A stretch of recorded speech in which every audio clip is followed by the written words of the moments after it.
السلام عليكم ورحمة الله وبركاته. ازيكم يا احلى ناس في الدنيا؟ وحشتوني جدا جدا. طبعا بعد غياب طويل رجعت لكم تاني وهعمل ان شاء الله معاكم صينية شبكة بشكل جديد زي ما انتم شايفين كده. طبعا هستخدم لولي زي ما انتم شايفين، وورد. طبعا مش هستخدم ورد كتير، وطبعا دي الاسامي والاماكن اللي بنحط فيها الدبل. والصينية ان شاء الله هتكون اكليريك، والجعلة مش هتكون كبيرة زي ما انتم شايفين كده. تمام.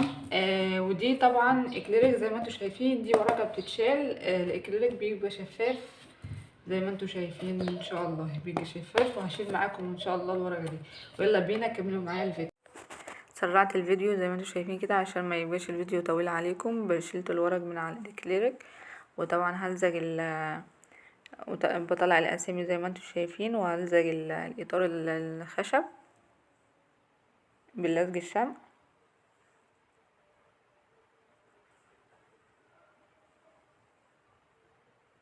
وبلزقه طبعا كويس. وبعد كده هجيب الاسامي كده وهرصها كويس، عشان طبعا هرصها الاول وبعد كده الزق عشان ما الزقش ايه، والزق وافك وكده يعني.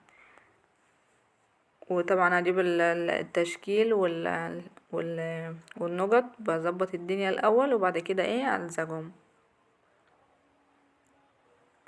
كده. بعد ما رصيتهم طبعا هلزقهم كويس زي ما انا رصيتهم هلزقهم.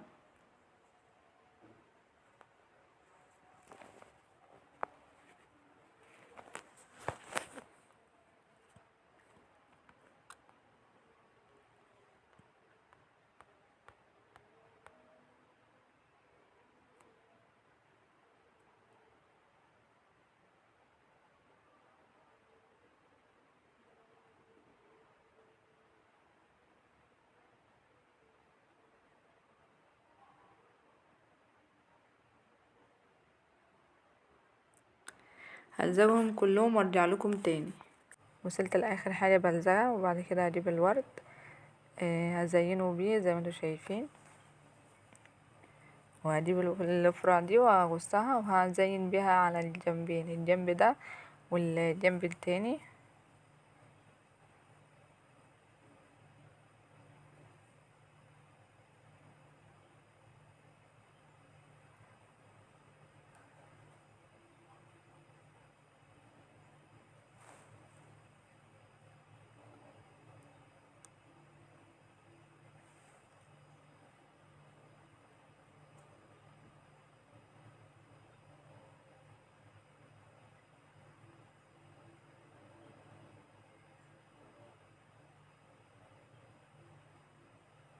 وانا وصلت كده وخلصت الجنب ده، هعمل نفس اللي انا عملته الناحية التانية، هعمله في الجنب ده، اخلصه وارجع لكم تاني.